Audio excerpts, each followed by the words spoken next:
Hello student, welcome to civil engineering online classes. तो चलिए building material में आगे बढ़ते हैं।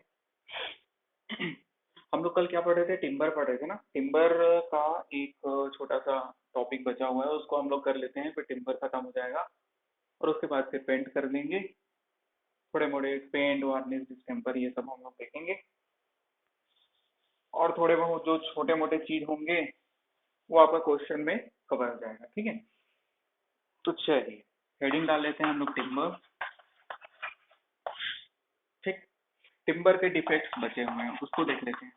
Defect defect in timber. Timber में डिफेक्ट किसके कारण होता है, ठीक है, उसको देख लेते हैं। तो सबसे पहले लिखना ड्यू टू सीजनिंग। ठीक है, सीजनिंग तो पता ही होगा, कल पढ़े हैं। ठीक है, नहीं पता होगा तो कल का लेक्चर देख लेना। तो सीजनिंग प्रोसेस के कारण क्या क्या डिफेक्ट्स हो सकता है? सीजनिंग मतलब सुखाना, एक हिसाब से मॉइस्चर को रिमूव कर रहे हैं, तो उसके कारण जब ज्यादा सीजनिंग हो जाएगा, ठीक है, तो कौन कौन से डिफेक्ट अपने को देखने को मिलता है? एक बो होता है, एक कप होता है, ठीक है, एक स्प्रिंग हो सकता है, स्प्रिंग हो सकता है, वार्प हो सकता है, ट्विस्ट हो सकता है। ये सब क्या है? डिफेक्ट के नाम है, इसमें घबराना नहीं है। दिखता कैसे है थोड़ा सा देख लेते हैं अपन। वो मतलब क्या हो जाना आपका ये ऐसा टाइप, ठीक है,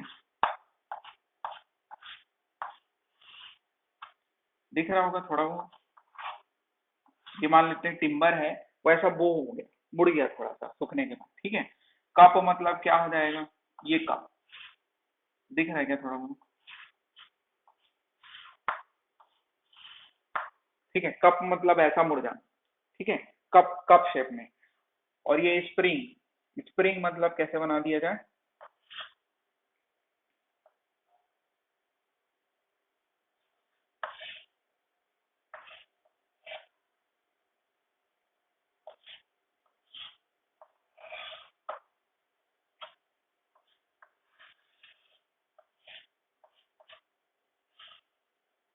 ठीक है, तो ये स्प्रिंग कुल मिला के जब सीजनिंग हो रहा है ना, तो जब ज्यादा सीजनिंग हो जा रहे हैं, ठीक है, तो ऐसा टाइप का अपने को देखने को मिल रहा है। वार्प मतलब समझ गए होंगे, वार्प मतलब खिंचा जाना, वो भी एक हिसाब से ऐसे टाइप का कुछ होगा।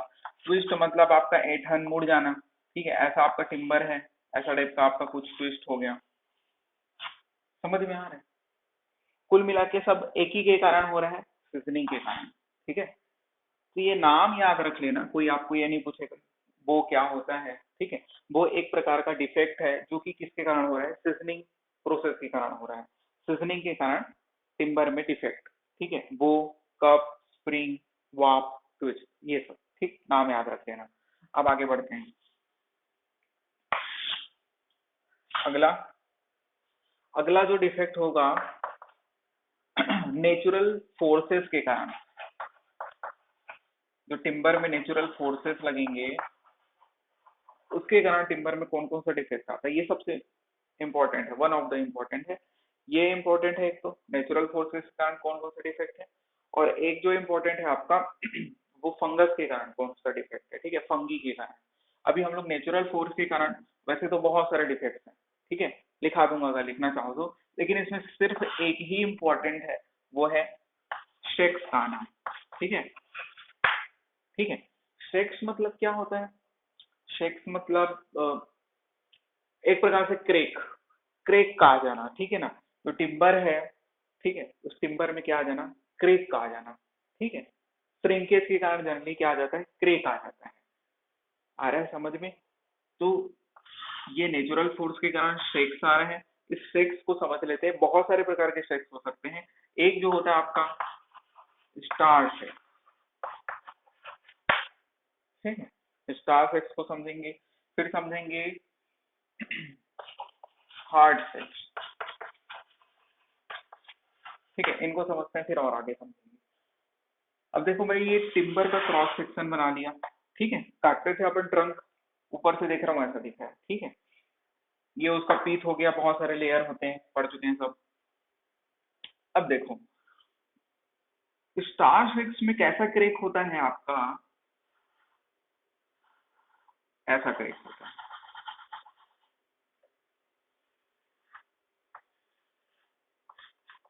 थोड़ा इमेजिन करना है ना।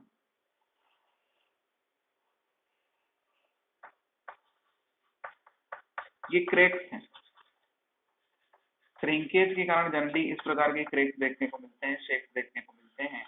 ये स्टार्स है, इसमें क्या हो गया आपका, जो क्रैक डेवलप हुआ है वो पिथ में उसकी थिकनेस कम है, लेकिन उसकी थिकनेस, क्रैक की थिकनेस बढ़ते जा रही है आउटर सर्कमफेरेंस में। समझ में आ रहा है? ठीक है, यही चीज अपने को पूछता है कि स्टार सेक्स में क्या होता है, जो क्रैक डेवलप होते हैं, जो सेक्स डेवलप होते हैं, वो क्या होते हैं आपके पिथ में या फिर मेडुला में पतले होते हैं और मोटे होते जाते हैं आउटर सर्कमफेरेंस में आते हुए। ठीक है, और ये जस्ट क्या होता है वाइस वर्सा होता है। हार्ड सेक्स में क्या होता है देखते हैं। हार्ड सेक्स में ये आपका क्या हो गया, क्रॉस सेक्शन हो गया, ये हमारा पीथ हो गया मान लो।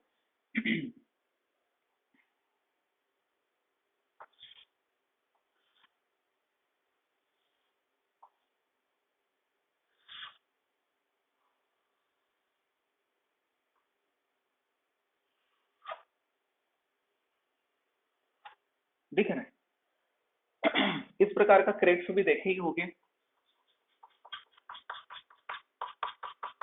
इस प्रकार के लकड़ी में जो क्रैक आ गया है वो आपका बीच में क्या है, ज्यादा क्रैक है, और जैसे ही आउटर सर्कमफेरेंस में आते गए क्रैक कम होते गया, क्रैक की थिकनेस कम होते गई। ये उल्टा है। ठीक है, ये दोनों एक दूसरे के उल्टे हैं। समझ में आ गया ना, बना लेना, बस यही पूछता है, अपने वर्ड में लिख लेना। In star shakes cracks develop in outer circumference wider and narrower towards the pith, मतलब कि पतला होते जाता है पीथ की ओर जैसे जैसे जाते हैं, वाइस वर्सा ये हो जाएगा। ठीक है, in heart shakes cracks develop in pith is wider and then narrower toward the outer circumference. ठीक है, narrower towards the outer circumference, मतलब कि नैरो होते जाता है जैसे जैसे आउटर सर्कमफेरेंस जाते हैं। ठीक है, अपने वर्ड में लिख लेना, बस यही था। आगे समझ में। अब और दो प्रकार के और शेक्स होते हैं, और शेक्स डेवलप होते हैं, उनको देख लेते हैं। एक होता है आपका कप कप शेक, और एक होता है रिंग। एक्चुअली में रिंग कोई अलग नहीं है, कप का ही बड़ा भाई है, उसको देखते हैं। ये आपका क्या हो गया, क्रॉस सेक्शन हो गया। ठीक है, इस क्रॉस सेक्शन में आपका क्रेक कैसे डेवलप हो रहा है, कप नाम से ही क्लियर है, ऐसा ऐसा क्रेक डेवलप हो रहा है। समझ में आ रहा है? तो ये जो क्रेक है ना, ये जो क्रेक डेवलप हो रहा है लकड़ी में, ये ऐसा। ठीक है, देखे होंगे। तो ये जो क्रेक है इसी को कप शेक्स बोलते हैं। लेकिन कप शेक्स सिर्फ मतलब छोटे से पोर्शन में ना होके पूरा राउंड हो जाए। ठीक है, अगर ये जो कप शेक्स है पूरा राउंड ऐसा हो जाए, एक राउंड पूरा एनुलर रिंग टाइप का मान ले, या फिर पूरे एनुलर रिंग में अगर किसी प्रकार की क्या हो गया, क्रेक डेवलप हो गया, तो इस पूरे क्रेक को क्या बोल देंगे, रिंग शेक्स बोल देंगे। मतलब कि कप शेक्स क्या हो गया, कप शेक्स सॉरी, यानी रिंग शेक्स क्या हो गया, एक प्रकार का कप शेक्स ही है, लेकिन उसमें क्या है आपका, कप शेक्स पूरा राउंड, मतलब पूरा अराउंड में आ रहा है। आगे होगा समझ में, कोई चीज नहीं है ना। उससे पहले जो पढ़े ना दो ठो, वो इम्पोर्टेंट है, ये उतना इम्पोर्टेंट है। जो स्टार सेक्स और हार्ड सेक्स पढ़े ना, वो इम्पोर्टेंट है।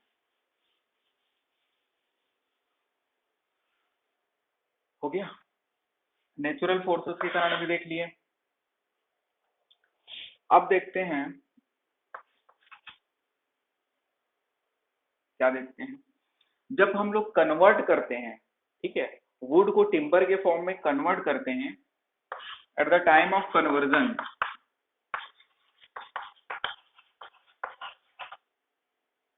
या फिर सीधा ऐसे लिखो, conversion of timber, conversion of timber. जब टिम्बर में हम लोग कन्वर्ट करते हैं अपने वुड को, उस समय कौन कौन से डिफेक्ट्स आते हैं। सबसे पहले चिप मार्क, ये कुछ चीज है नहीं, बस नाम याद रखना है, थोड़ा सा विजुअलाइजेशन पावर को बढ़ाना, अभी जो मैं बताऊंगा उसको विजुअलाइज करने की, इमेजिन करने की कोशिश करना है ना। चिप मार्क, अब देखो, कभी न कभी बढ़ई वाला शॉप गए होगे, फर्नीचर बनाते देखे होगे, तो वो क्या करता है, एक तो उसके पास इंस्ट्रूमेंट होता है जिसमें बढ़ई क्या करता है, खच्चर खच्चर खच्चर, मतलब कि उसको प्लेन करता है ना, मतलब जो सरफेस होता है फर्नीचर का उसको प्लेन करने के लिए, ठीक है, उसका परत को निकालने के लिए क्या करता है, जो भी करता होगा सरफेस को प्लेन करता है। उस समय मान लेते हैं ये वो टिम्बर का टुकड़ा है उसको प्लेन कर रहा है, ठीक है, तो कभी कभार देखना वो एकदम प्लेन ना होके थोड़ा थोड़ा दरदरापन रहता है, आ रहा है समझ में, कहीं कहीं पर थोड़ा सा दरदरापन आ जाता है, मतलब एकदम प्लेन ना होके कहीं पर उसको छुओगे तो हाथ से थोड़ा रफ महसूस होगा, तो बस वही चिप मार्क, बस इतना सा था। चिप मार्क क्या होता है समझ में आ गया। अब आपको कोई ऐसा पूछेगा नहीं ना, ठीक है, बस नाम आपको याद रखना है। पहला हो गया चिप मार्क, अपने वर्ड में लिखना होगा तो लिख लेना, हो गया। तो ये कन्वर्जन ऑफ टिम्बर का पहला डिफेक्ट हो गया चिप मार्क, मैं डाल रहा हूँ, ठीक है। दूसरा हम लोग देखते हैं, दूसरा टॉर्न ग्रेन। टॉर्न स्पेलिंग क्या हो जाएगा, TORN, ठीक है। तो टॉर्न ग्रेन क्या होता है, इसको भी समझना है ना। जब हमारा फिनिशिंग हो गया टिम्बर, मान लो एक टेबल बनाना था, वो टेबल बन चुका है, ठीक है, या फिर कुछ भी बनाना था, चेयर बनाना, टेबल, और उसको अब क्या कर दिया हम लोग, एक प्लेस से दूसरे प्लेस में ले जा रहे हैं, ठीक है। उस समय क्या हो गया, किसी में टक्कर खाया और डेंट पड़ गया, ठीक है। या फिर वो भी नहीं तो जैसे कि आपका टेबल बन के तैयार हो गया है, उस टेबल बन के तैयार होने के बाद, पूरा फिनिशिंग होने के बाद, कोई सा इंस्ट्रूमेंट, कोई सा टूल उसमें गिर गया जिसके कारण डेंट पड़ गया, तो उस वही उसके कारण जो भी डिफेक्ट आएगा ना, वो क्या है, टॉर्न ग्रेन है। समझ में आया, ठीक है, वही टॉर्न ग्रेन है और कुछ नहीं। चिप मार्क समझ में आ गया, टॉर्न ग्रेन समझ में आ गया, आगे बढ़ते हैं। डायगोनल ग्रेन, डायगोनल,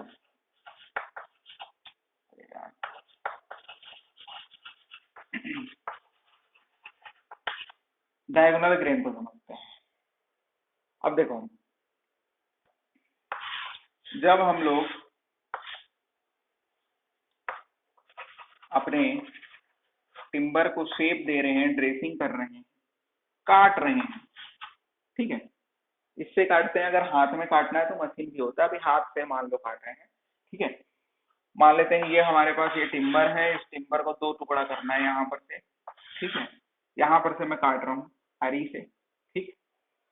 तो वो ये वाले पोर्शन में, मतलब कि जो थिकनेस है, ठीक है, जनरली थिकनेस में क्या आता है, थिकनेस में मान लेते हैं कि जब उसको काट रहे हैं तो वो प्लेन ना कट के कहीं कहीं पर ऐसा ऐसा, मतलब कहीं पर उबड़ खाबड़ टाइप का कट गया है, ठीक है, एकदम प्लेन नहीं कटा है, ठीक है, वो जिसके कारण जब स्किल्ड लेबर नहीं रहेगा उसके कारण, ठीक है, तो उस प्रकार के फेल्योर को क्या बोलते हैं, डायगोनल ग्रेन बोलते हैं, ठीक है। जब काटते समय, शाविंग के समय, जब आपका सरफेस प्लेन ना कटे, स्मूथली ना कटे, ठीक है, उसमें किसी प्रकार का अपने को उबड़ खाबड़नेस, रफनेस देखने को मिले, तो वो डायगोनल ग्रेन है। ये सब कुछ मतलब का है नहीं, ठीक है, आगे बढ़ते हैं। उसके बाद fourth number, fourth number when, WAN, ठीक है। वेन क्या होता है, अब देखो, ये हमारा टिम्बर है, ठीक है, इसको हम लोग काट रहे हैं। काटने का तरीका हम लोग पढ़ चुके हैं, डिफरेंट डिफरेंट टाइप से काटते हैं, ठीक है। मान लो ऑर्डिनरी कट कर रहे हो, ऐसा ऐसा बहुत सारा कट करते हैं, ठीक है। जब ये सब पोर्शन यूज करोगे तो दोनों तरफ प्लेन प्लेन मिलेगा, ठीक है। या फिर इस पोर्शन में भी यहाँ पर राउंड शेप मिल रहा है, नेचुरल राउंड मिल रहा है कि नहीं, नेचुरल राउंड, ठीक है। और ये वाला जब पार्ट यूज करोगे, ये लास्ट वाला, तो इसमें आपको नेचुरल राउंड देखने को मिलेगा, ठीक है। जब ऐसे टिम्बर के टुकड़े का जब आप अपने कुछ सामान को बनाने के लिए, फर्नीचर बनाने के लिए यूज करते हैं, और नेचुरल राउंड शेप देखने को मिल जाता है जिसमें आप लोग कुछ नहीं कर सकते, तो उस नेचुरल राउंड शेप के कारण जिस प्रकार का डिफेक्ट अपने को देखने को मिलता है अपने स्ट्रक्चर में, तो उसको हम लोग क्या बोलते हैं, वेन बोलते हैं और कुछ नहीं। तो वेन किसके कारण आ रहा है, नेचुरल राउंड शेप के अलावा कोई सभी अदर शेप भी हो सकता है। तो नेचुरल शेप के कारण, जो हमारे गलती से नहीं हुआ है, तो नेचुरल शेप के कारण टिम्बर की जो डिफेक्ट देखने को मिलता है वही वेन है और कुछ नहीं है। ठीक, खत्म हो गया ना। ठीक है, ये समझा मैं इसलिए दे रहा हूँ ताकि याद रहे लंबे समय तक। बाकी तो कोई मतलब है नहीं, कोई आपको पूछेगा नहीं, सीधा याद रख लेना conversion of timber yarn, tip mark, torn, grain, diagonal game, wane और बहुत सारी चीजें होते हैं। सारे ठोक याद रखो। ठीक, अब इम्पोर्टेंट चीज आ रहा है और आखिरी चीज, defects in timber due to fungi. ठीक है, ड्यू टू फफूंद बोल सकते हैं, फंगी क्या स्पेलिंग होता है, जो भी होता होगा। तो फंगी के कारण जो डिफेक्ट आता है ना, उसको देख लेते हैं भाई। पहला नंबर ब्लू स्ट्रेन, ब्लू स्ट्रेन। दूसरा नंबर ब्राउन रॉट, ब्राउन रॉट। तीसरा नंबर व्हाइट रॉट। चौथा नंबर ड्राई रॉट, ड्राई ना। और पांचवा क्या हो जाएगा, वेट, वेट रॉट। इनको जानना है, इनके अंदर का भी जानना है। ठीक है, बाकी सब में अंदर का इंपॉर्टेंट नहीं था, इनमें आपको जानना है कि ब्लू स्ट्रेन क्या है, ब्राउन स्ट्रेन क्या है, व्हाइट स्ट्रेन क्या है, ड्राई स्ट्रेन क्या है ना, वेट रॉट क्या है, ड्राई रॉट क्या है। समझे एक एक करके। सबसे पहले समझते हैं वेट स्ट्रेन। वेट स्ट्रेन में क्या होता है, देखो हम लोग टिम्बर स्ट्रक्चर पढ़े हुए हैं, कौन सा सेफ वुड होता है पता है आपको। तो वो सेफ वुड में सेफ होता है, जब सेप रिमूव हो जाए या फिर सेप फंगस के कारण डिकम्पोज होने लग जाए, सड़ने लग जाए। समझ में आ रहा है, या फिर सीधी बात करूं आम भाषा में तो फफूंद लग जाए। ठीक है, जो सेफ वुड है, सेफ वुड क्या होता है ना, एक लेयर होता है सेफ वुड, हार्ड वुड के ऊपर में सेफ वुड होता है जिसमें खाना होता है। ठीक है, तो उसमें फफूंद लग जाए, सेफ वुड डिकम्पोज होने लग जाए ड्यू टू फंगी के कारण, तो उसको ब्लू स्ट्रेन बोलते हैं। बस, डिकम्पोजिशन ऑफ सेप, ठीक है, ड्यू टू फंगस। ठीक है, अब समझते हैं ब्राउन रॉट। ब्राउन रॉट में क्या होता है, देखो लिविंग सेल पाया जाता है ट्री में, सेल्यूलोज। ठीक है ना, तो वो सेल्यूलोज अगर क्या हो जाए, रिमूव हो जाए, मतलब किसी भी चीज के आने के कारण पेड़ मर जाएगा, है ना। ब्लू स्ट्रेन आएगा तो भी कुछ समय बाद पेड़ क्या हो जाएगा, आपका प्लांट क्या हो जाएगा, मरने लग जाएगा। ब्राउन रॉट आएगा तो भी, ब्राउन रॉट में क्या होता है, वो सेल्यूलोज को रिमूव कर देता है ड्यू टू फंगस। फंगस के कारण क्या हो जाते हैं, सेल्यूलोज रिमूव होने लग जाते हैं। Removal of cellulose due to fungi, removal of cellulose due to fungus. ठीक है, बस ब्राउन रॉड में क्या हुआ समझ में आ गया। व्हाइट रॉड में क्या होता है, इसमें भी रिमूवल ऑफ क्या हो जाता है, लिग्निन, लिग्निन रिमूव होने लग जाता है। इसमें क्या हो जाता है, लिग्निन, लिग्निन रिमूव हो जाने लग जाता है ड्यू टू फंगस। अब ये लिग्निन क्या होता है, लिग्निन रिस्पॉन्सिबल होता है किसके बनने के लिए, कोशिका भित्ति, समझे होगे ना, कोशिका भित्ति या फिर सेल वॉल जो बोलते हैं। प्लांट में जो सेल वॉल होता है, सेल वॉल के बनने के लिए रिस्पॉन्सिबल होता है। ठीक है ना, सेल वॉल को बनाने का काम करता है। ठीक है, उसके मेकिंग प्रोसेस के लिए, फॉर्मेशन के लिए रिस्पॉन्सिबल होता है लिग्निन। तो लिग्निन को रिमूव कर देता है व्हाइट रॉट में। उसके बाद फिर देखते हैं ड्राई रॉट और वेट रॉट, ये तो और ज्यादा इंपॉर्टेंट है। ठीक है, वेट रॉट और ड्राई रॉट। वेट रॉट किसके कारण होता है पूछता है, लेक ऑफ वेंटिलेशन के कारण होता है, या फिर एयर सर्कुलेशन की कमी के कारण। ठीक है, एयर सर्कुलेशन की कमी के कारण, लेक ऑफ वेंटिलेशन के कारण। ठीक है, तो लिख लो, due to, due to lack of air circulation due to lack of air circulation. होता क्या है कि जब एयर का सर्कुलेशन कम होता है तो टर्माइट्स पनपने लग जाते हैं, ठीक है, टर्माइट्स, दीमक, ठीक है। और ये टर्माइट्स फिर क्या करने लग जाते हैं, लकड़ी को खाने लग जाते हैं, घून लग जाता है, ठीक है।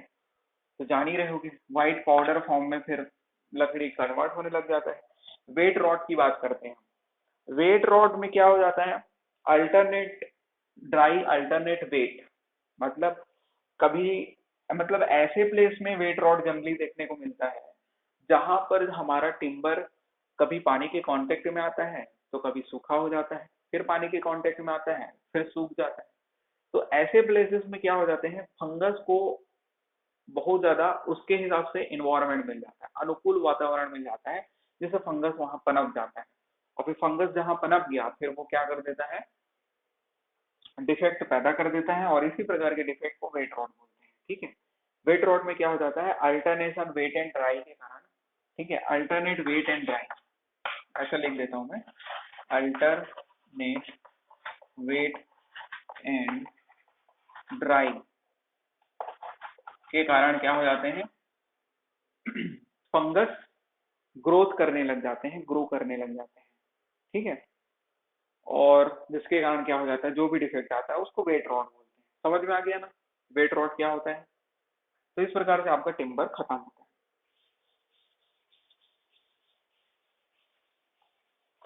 अब नेक्स्ट हेडिंग डाल लेना, पेंट, ठीक है, पेंट।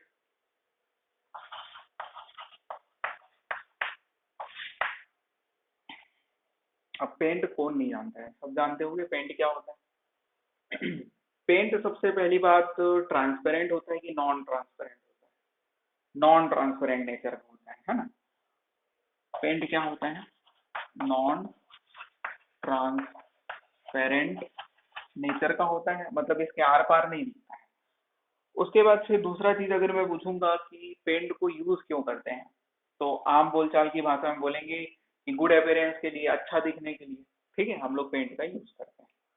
लेकिन एक टेक्निकल आदमी क्या बोलेगा, एक इंजीनियर क्या बोलेगा कि पेंट का यूज क्यों करते हैं, जो हमारा बिल्डिंग मटेरियल है, ठीक है, उस बिल्डिंग मटेरियल को सुरक्षा प्रदान करने के लिए, सुरक्षा कवच बनाने के लिए, ठीक है, ताकि हमारा जो बिल्डिंग मटेरियल है वो ड्यूरेबिलिटी उसकी बढ़ जाए, ठीक है, लॉन्ग लास्टिंग तक चले, ठीक है, लॉन्ग लास्टिंग मतलब वो काम करे, है ना।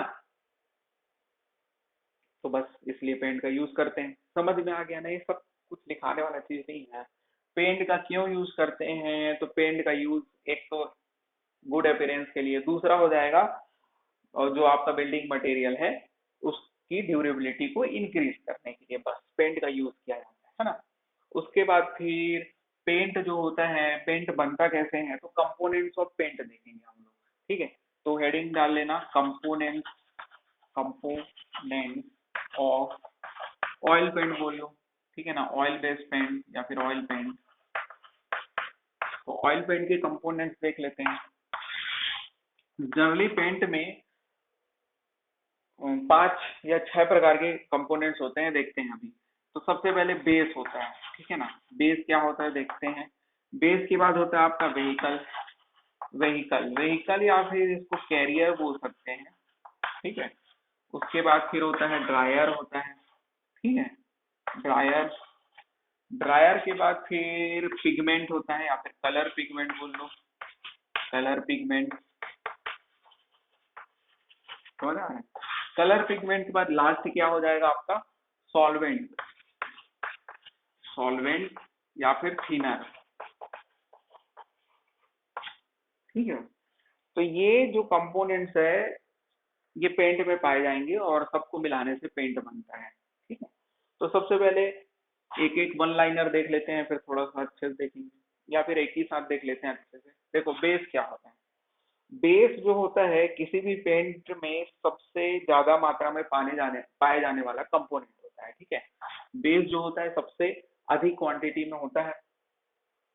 दूसरा चीज, बेस जो होता है वो श्रिंकेज से बचाता है, मतलब क्रेक डेवलप होने से बचाता है, ठीक है, जो पेंट होता है पेंट में देखना बढ़िया स्मूथ साफ सुथरा दिखता है ना, प्लेन, ठीक है। लेकिन जब बेस कम रहता है तो पेंट में क्रेक डेवलप हो जाता है। समझ में आया? तो बेस का काम क्या होता है? टू प्रिवेंट, लिख लो। तो सबसे पहली बात तो क्वांटिटी इसकी क्या होती है? सबसे ज्यादा होती है, ठीक है, पेंट में सबसे ज्यादा क्वांटिटी होती है। दूसरा चीज, टू प्रिवेंट, क्या प्रिवेंट करता है? श्रिंकेज, श्रिंकेज एंड क्रेकिंग को प्रिवेंट करता है। हो गया। अब ये बेस के रूप में हम लोग यूज क्या करते हैं उसको देख लेते हैं। ठीक है, बेस के रूप में हम लोग व्हाइट लेड का यूज करते हैं, white lead, zinc sulphate, zinc sulphate का यूज करते हैं। हो गया, बेस समझ में आ गया ना? ठीक है। अब आते हैं हम लोग व्हीकल में। बेस तो समझ में आ गया, व्हीकल में आते हैं। अब देखो, जब पेंट रहता है, पेंट को बढ़िया पोत रहे हो दीवार में, तो वो क्या हो जाता है? चिपक जाता है, ठीक है ना? या फिर किसी में भी पेंटिंग हो रहा है तो वो क्या हो जाता है? चिपक जाता है। तो चिपकता किसके कारण है? ये व्हीकल या फिर कैरियर के कारण। मतलब कुल मिला के विस्कोसिटी प्रोवाइड कर रहा है, बाइंडिंग नेचर प्रोवाइड कर रहा है पेंट में, कौन? व्हीकल या फिर कैरियर। ठीक है, विस्कोसिटी को कम करना है, विस्कोसिटी को डिक्रीज करना है, तो इसको कम ज्यादा करके हम लोग कर सकते हैं। पेंट की विस्कोसिटी को कंट्रोल करता है, टू कंट्रोल विस्कोसिटी, ठीक है, टू कंट्रोल विस्कोसिटी, या फिर बोल सकते हैं बाइंडिंग नेचर प्रोवाइड करता है, बाइंडिंग प्रॉपर्टी प्रोवाइड करता है पेंट में। तो अब इसके एग्जांपल क्या हो जाएंगे आपके? व्हीकल या फिर कैरियर के एग्जांपल क्या हो जाएंगे आपका? क्या होता है, एक मिनट।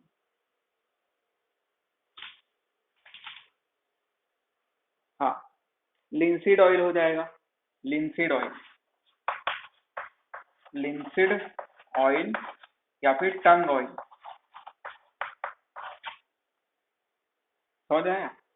ये जो लिंसीड ऑयल या फिर टंग ऑयल दोनों का यूज कर सकते हैं। लिंसीड ऑयल जो होता है, इसकी जो मात्रा होती है, मात्रा बोल रहा हूँ, इसकी जो क्वालिटी होती है थोड़ी कम होती है, इसकी क्वालिटी अच्छी होती है। अब जो अच्छा क्वालिटी का है, मतलब टंग ऑयल अच्छे क्वालिटी का है, क्वालिटी इसका क्या है?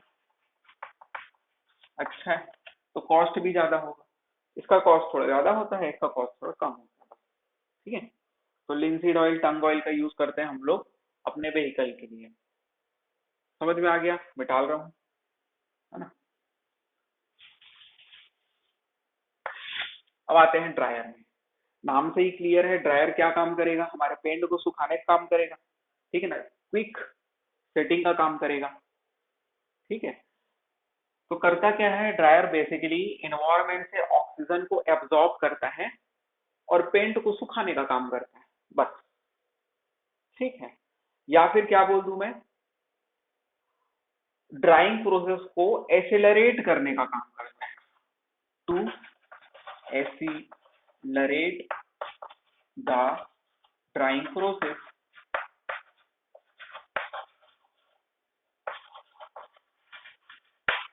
अब देख लेते हैं ड्रायर के रूप में किसका यूज करते हैं? लिथार्ज का यूज करते हैं, लिथार्ज, लिथार्ज का यूज करते हैं, या फिर मैग्नीज सल्फेट का यूज करते हैं, रेड लेड का भी यूज करते हैं। मैग्नीज सल्फेट लिख लो, manganese sulphate, manganese sulphate, litharge, ये सबका ड्रायर के रूप में यूज किया जाता है। हो गया, ड्रायर खत्म। अब आते हैं कलर पिगमेंट में। अभी कलर पिगमेंट तो कोई भी बता देगा, कलर पिगमेंट का काम क्या होता है? मनचाहा रंग मतलब कि पाने के लिए, ठीक, जो भी रंग आपको पसंद है वो रंग पाने के लिए हम लोग कलर पिगमेंट का यूज करते हैं। कलर पिगमेंट खत्म हो गया, इसमें कुछ जानने लायक नहीं है। आगे बढ़ते हैं, सॉल्वेंट या फिर थिनर। सॉल्वेंट या फिर थिनर क्या होता है इसको समझते हैं, ठीक है।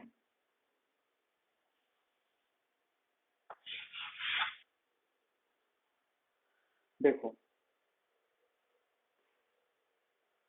सॉल्वेंट या फिर थिनर अगर मैं बात करूं तो ये किस लिए प्रोवाइड किया जाता है? क्या काम करता है हमारे पेंट में, तो ये स्मूथ सरफेस प्रोवाइड करने का काम करता है। मतलब कैसे? जो इरेगुलर सरफेस है उसको प्लेन करने का काम करता है। कैसे? तो जो पोर्स होते हैं ना, ठीक है ना, पोर्स को भरने का काम करता है। ठीक है, जो भी रफ सरफेस है, ठीक है, आ रहा है समझ में, तो जो भी डिप्रेशन है उसको फिल कर देता है, और जिसके कारण हमारा सरफेस प्लेन हो जाता है। किसके कारण? सॉल्वेंट के कारण। बस। तो टू प्लेन द सरफेस, ठीक है, इरेगुलर सरफेस को प्लेन करने का काम करता है आपका थिनर या फिर सॉल्वेंट, है ना। एग्जाम्पल इसका क्या हो जाएगा भाई? इसमें लिख लेना ना, टू प्लेन द सरफेस, या फिर to smooth the rough surface, या फिर इरेगुलर सरफेस को क्या करने का काम करता है? ये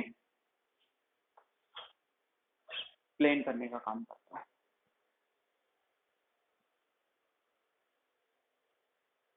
ठीक, एग्जाम्पल लिख लिया। सर्पेंटाइन, सर्पेंटाइन, बेंजीन, नेफ्था, हो गया। बस इनका यूज करते हैं, सर्पेंटाइन, बेंजीन, नेफ्था। समझ में आ गया? कुछ था नहीं खास, आगे बढ़ते हैं।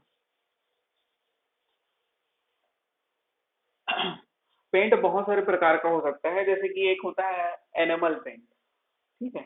तो उस एनिमल पेंट का हम लोग कहाँ पर यूज करते हैं?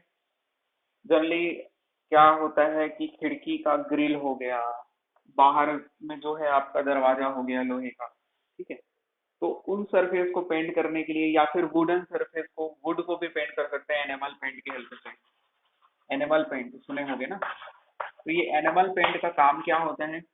मल्टीपर्पज काम होता है। लकड़ी को भी पेंट कर सकते हैं, ग्रिल यानी कि लोहे को भी पेंट कर सकते हैं, ठीक है।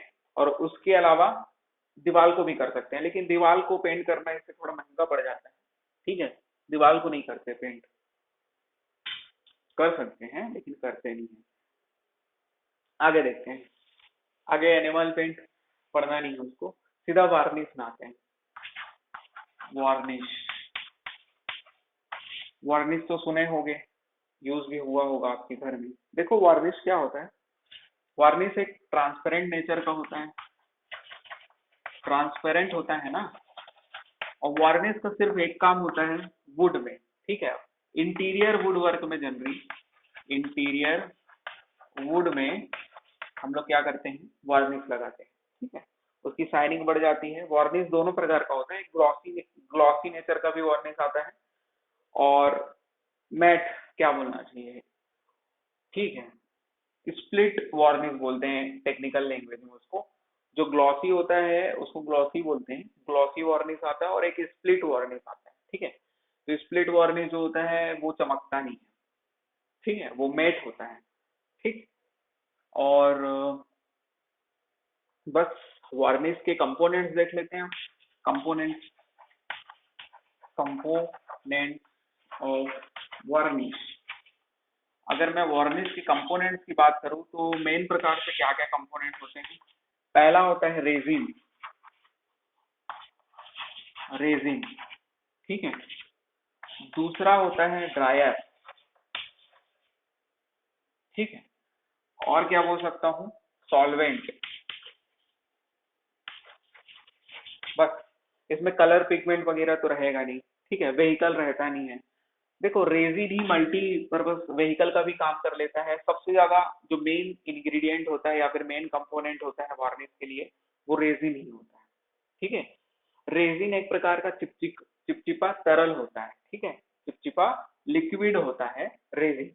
सबसे ज्यादा मात्रा में, सबसे ज्यादा क्वांटिटी रेजिन की होती है। ड्रायर तो हम लोग पिछला पढ़े हैं ना, ड्रायर का काम क्या होता है? सुखाने का। इस लिथार्ज पढ़े थे ना ड्रायर के रूप में, इधर भी लिथार्ज का यूज कर सकते हैं। सॉल्वेंट देखते हैं, ठीक है। रेजिन सबसे पहले देखते हैं। तो रेजिन क्या होता है बता दिया ना, चिपचिपा पदार्थ होता है। और मेन रूप से हम लोग कोपल का यूज करते हैं, कोपल, कोपल रेजिन का यूज किया जाता है वार्निश में, ठीक है। हो गया, समझ में आ गया। ड्रायर में लिख लेना, ड्रायर का भी वही काम होता है जो बोला। और ड्रायर का एग्जाम्पल में लिथार्ज लिख लो, लिथाज। उसके अलावा लिखना है तो लेड सल्फेट लिख सकते हो, लेड सल्फेट। तो ये क्या हो गया आपका, ड्रायर के रूप में वार्निश में यूज किया जाता है। सॉल्वेंट देखते हैं आप, ठीक है। सॉल्वेंट को ना ऐसे याद रखना है, सॉल्वेंट जो होता है एक टर्पेंटाइन होता है और एक लिंसिड ऑयल होता है। लिंसिड ऑयल जब यूज करोगे तब कौन सा रेजिन यूज करोगे, उस चीज को याद रखना। अभी लिखा देता हूँ। और जब हम लोग यूज कर, सॉल्वेंट होता क्या है, पीछा मतलब पीछे पड़ चुके हैं ना, वही है सेम, है ना। सॉल्वेंट स्मूथ सरफेस, है ना। आगे देखते हैं, लिंसिड ऑयल हो गया और उसके बाद टर्पेंटाइन हो गया। जब टर्पेंटाइन को एज अ सॉल्वेंट यूज करोगे तब हम लोग कौन सा रेजिन यूज करेंगे, ठीक है। जब लिंसिड ऑयल यूज करेंगे तब हम लोग कोपल, कोपल या फिर एम्बर, ये सब याद करने वाला चीज है। कोपल एम्बर, वैसे ये इंपॉर्टेंट है नहीं, स्किप भी करना चाहो तो कर सकते, ठीक है। क्वेश्चन लगा के चल देना, जो क्वेश्चन इंपॉर्टेंट हो गए उनमें से अगर फंस गया तो अच्छी बात है, बाकी पढ़ाना तो मेरा काम है। कोपल और एम्बर हो गया, ठीक है। कोपल और एम्बर, ये क्या हो गया आपका, लिंसिड ऑयल। क्या लिंसिड ऑयल, अरे सॉल्वेंट अगर लिंसिड ऑयल यूज करोगे तब रेजिन कौन सा यूज करना पड़ता है, कोपल या फिर एम्बर, ऐसा बोलना चाह रहा। टर्पेंटाइन जब यूज करेंगे हम लोग सॉल्वेंट के रूप में, तब रेजिन के रूप में हम लोग यूज करते हैं डामर का मास्टिक, मास्टिक हो गया, डामर हो गया, ठीक है। डामर का क्या स्पेलिंग हो रहा है, यू आ रहा है ना, ए आ रहा है यार, कुछ भी, ठीक है। जो भी है, डामर हो गया, मास्टिक हो गया, रोजिन का भी यूज कर सकते हो, बस। तो इस प्रकार से कंपोनेंट्स ऑफ वार्निश खत्म है, ठीक है। कंपोनेंट्स आ गया समझ में। अब टाइप्स ऑफ वार्निश देखते हैं। वार्निश के टाइप, बहुत सारे प्रकार के वार्निश हो सकते हैं, जिसके अंतर्गत हम लोग पढ़ सकते हैं। कौन सा वार्निश, देखो, टर्पेंटाइन वार्निश होता है, स्पिरिट वार्निश होता है, स्पिरिट वार्निश। स्पिरिट वार्निश को ही ना हम लोग क्या बोल सकते हैं, एल्कोहलिक वार्निश बोल सकते हैं। स्पिरिट वार्निश या फिर एल्कोहलिक वार्निश, ठीक है। ये पहला टाइप्स हो गया। दूसरा हम लोग बोल सकते हैं टर्पेंटाइन वार्निश,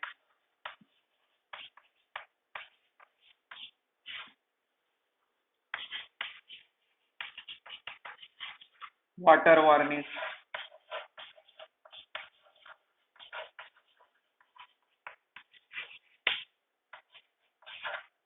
ठीक है। उसके अलावा होता है oil varnish, generally oil varnish का यूज किया जाता है। ऑयल वार्निश में सॉल्वेंट के रूप में लिंसिड ऑयल का यूज किया जाता है, ठीक। तो इस प्रकार से वार्निश में और ज्यादा पढ़ने की जरूरत है नहीं, ठीक। तो वार्निश भी खत्म करते हैं, आगे बढ़ते हैं। डिस्टेम्पर,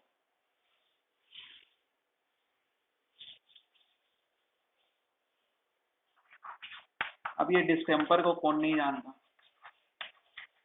अब ये डिस्टेम्पर ओल्ड फैशन हो गया, पहले के जमाने में डिस्टेम्पर ही यूज होता था, ठीक है। अब देखो, डिस्टेम्पर होता क्या है बताने की जरूरत है क्या, ठीक है। जब आपके पास बजट कम होता है तो हम लोग देखो, पेंट के कई वैरायटी होते हैं, ठीक है।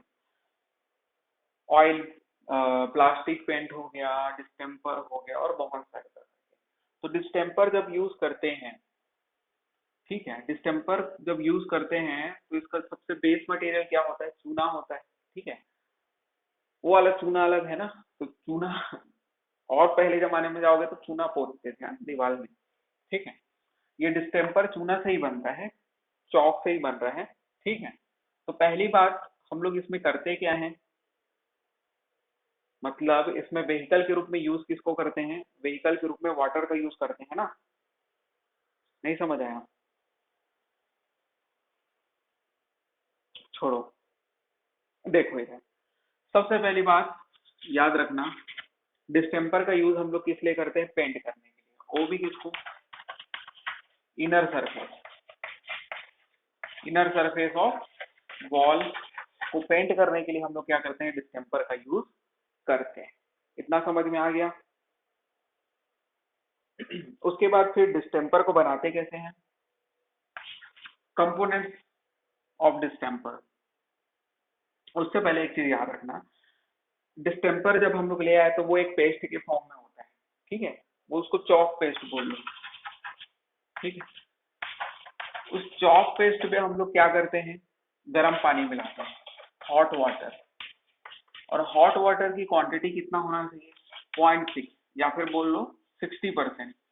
60% हॉट वाटर मिलाते हैं, जबकि जो पेस्ट होता है वो केवल 40% होता है, और दोनों को मिक्स करते हैं और फिर पेंट करना चालू कर देते हैं। बस यही तो है, यही बताना था मेरे को, तो लिख लेना।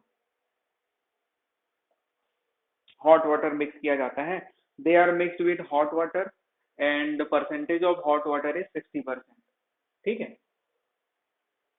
Distemper is mixed with hot water and hot water percentage keep 60%, ठीक है।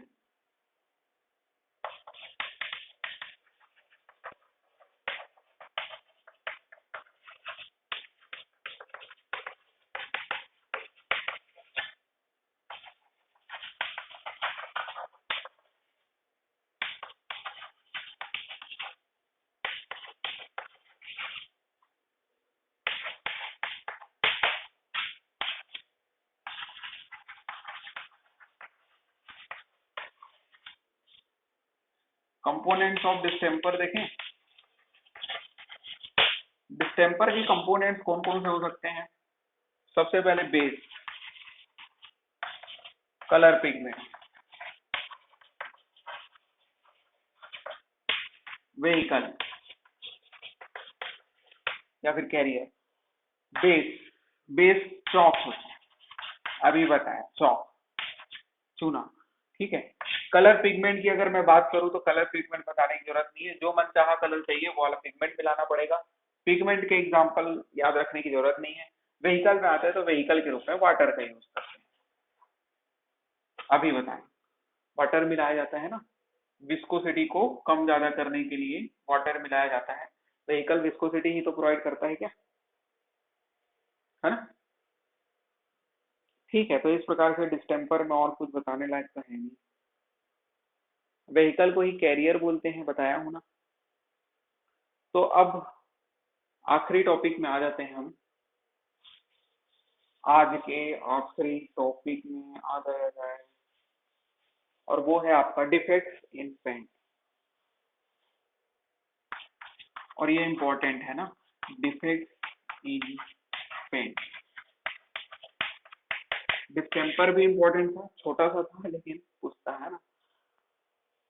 डिफेक्ट्स इन पेंट पढ़े क्या, पढ़ते हैं। तो पहला डिफेक्ट हो जाएगा आपका पेंट में फेड होना, फेडिंग। क्या स्पेलिंग,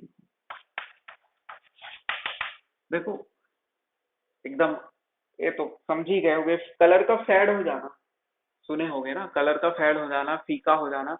होता क्या है, जनरली जब डायरेक्ट सनलाइट में आता है ना पेंट, तो वो क्या हो जाता है, ग्रेजुअली उसका कलर उधड़ने लग जाता है और वो फीका होने लग जाता है।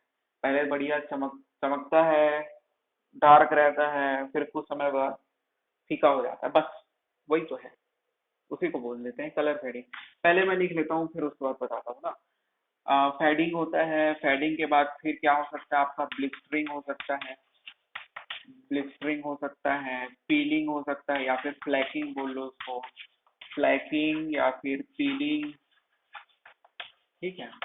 उसके बाद हो सकता है रनिंग, रनिंग, ये सब डिफेक्ट है पेंट में आने वाले। रनिंग हो सकता है, ग्राइंडिंग हो सकता है, ठीक है। एफ्लोरेसेंस हो सकता है,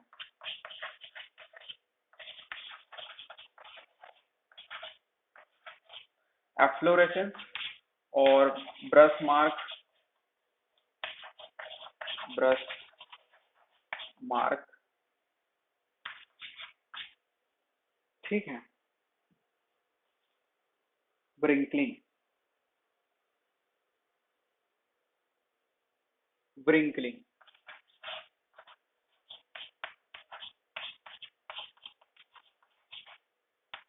ठीक है। इसको अब एक एक करके हम देखते हैं, समझते हैं, और अपने शब्दों में लिखोगे तो ज्यादा सही रहेगा। फेडिंग तो समझ में आ गया ना, कलर का फेड हो जाना। जब डायरेक्ट सनलाइट के प्रेजेंस में क्या हो जाता है, कलर ग्रेजुअली उधरने लग जाता है, उड़ने लग जाता है, तो उसको अपन क्या बोलते हैं, फेडिंग, ठीक है। तो कैसे लिखोगे, fading of colour, fading of natural colour, gradually fading of natural colour due to direct sunlight, खत्म।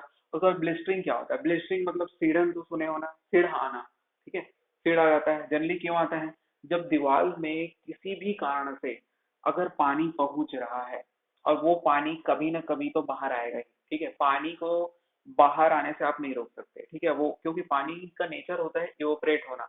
जब टेम्परेचर बढ़ता है तो इवोपरेट हो जाता है पानी, और इवोपरेशन के लिए बाहर आएगा, ठीक है, बाहर आएगा तो जो उसके सामने आने वाला जो भी चीज होगा उसको अपने साथ ले जाएगा। मतलब कि जैसे पेंट है, तो पेंट को उखाड़ देगा और वो बाहर निकल जाएगा पानी, चाहे कितना भी स्ट्रॉन्ग चीज ना हो। जैसे कि आपका रोड बन रहा है, रोड के नीचे में आप लोग पाइपलाइन बिछाए हो, ठीक है, पाइप किसी भी कारण से लीक हो गया, तो वो जो पाइप भले 1 फुट नीचे क्यों ना हो, तो वो रोड से ऊपर आ ही जाएगा, ठीक है, देखे भी होंगे, रोड को भी उखाड़ देता है पानी, जगह बना ही लेता है अपना, ठीक है, तो वो रोड को उखाड़ के ऊपर आ जाएगा।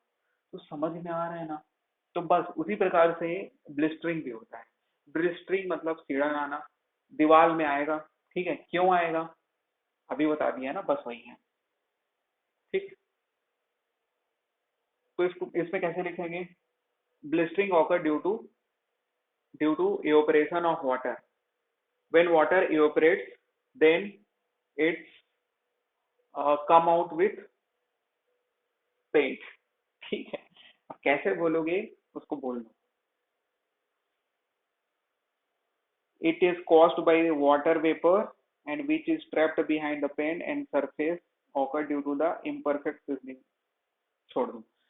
समझ में आ गया ना यार, अपने भाषा में लिखो बढ़िया से, हमेशा के लिए याद रहेगा। उसके बाद फ्लेकिंग या फिर पीलिंग को समझते हैं। फ्लेकिंग या फिर पीलिंग मतलब ये होता है कलर के परत का उखड़ जाना। बस एक एक लाइन अगर बताते जाऊंगा ना, सब समझ में आते जाएगा, ठीक है। फ्लेकिंग या फिर पीलिंग मतलब कलर का पपड़ी बन के नहीं उखड़ने लग जाता है यार, बस खत्म हो गया। अब उसको अपने भाषा में जो भी लिखना है लिख लो, ठीक। फ्लेकिंग या फिर पीलिंग। रनिंग, रनिंग क्या होता है समझते हैं, लिखते जाना ना प्लीज। तो रनिंग क्या होता है, पेंट कर रहा है आदमी, ठीक है, पेंटर पेंट कर रहा है, पेंट करते समय क्या किया, थोड़ा सा पोर्शन मान लो छोड़ दिया, वो गलती से छोड़ दिया, तो मतलब वो छोटा सा पोर्शन पेंट ही नहीं हुआ, तो बस वही रनिंग है। तो जल्दी जब स्किल्ड लेबर नहीं होता है ना, तो इस प्रकार के डिफेक्ट्स पेंट में देखने को मिलते हैं। समझ में आया ना, पुट्टी बढ़िया चढ़ गया है, उसमें पेंट हो रहा है, लेकिन पेंट करते समय थोड़ा मोड़ा पोर्शन वो छोड़ डालता है, बस वही होगा। उसके बाद ग्राइंडिंग समझते हैं, ग्राइंडिंग क्या होता है।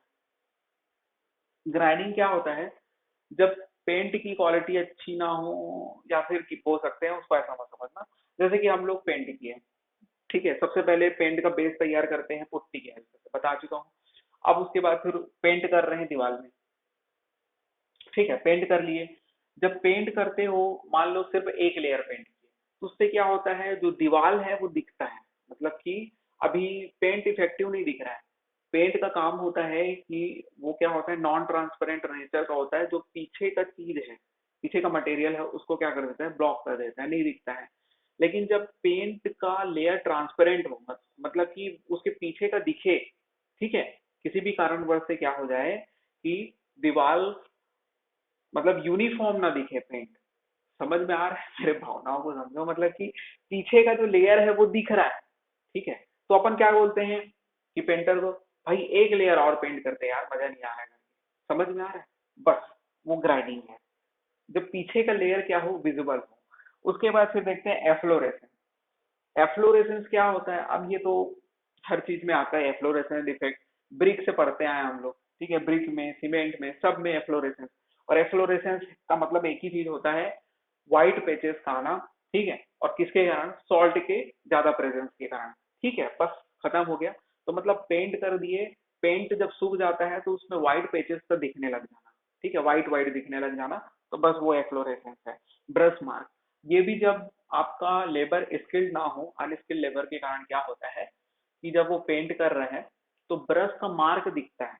जब अच्छा लेबर होगा, स्किल्ड लेबर होगा, वो पेंट कर रहा है तो बढ़िया कलर यूनिफॉर्म दिख रहा है, कहीं पर भी ब्रश का निशान नहीं दिख रहा है। लेकिन जब ब्रश का मार्क दिख रहा है तो ब्रश, ठीक है ना, इतना सब। व्रिंकलिंग को समझ लेते हैं। व्रिंकलिंग क्या होता है, व्रिंकल आना, झुर्री आना, ये तो सुने होंगे ना, बस कलर में भी वही होता है।